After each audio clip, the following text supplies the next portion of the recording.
इस बार इतना इम्पोर्टेंट ये इसलिए है क्योंकि 5 अगस्त से कश्मीर मुसलमानों के ऊपर ज़्यादा जुल्म हो रहा है, एक्स्ट्रा जुल्म, कर्फ्यू में है वो।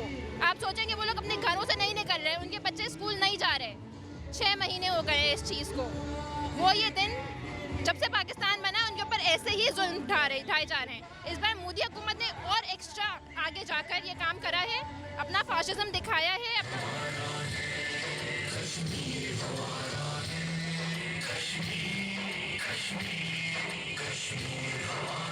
6 महीनों से वहाँ जो मुआसरा है अब उसका ख़ात्मा चाहिए।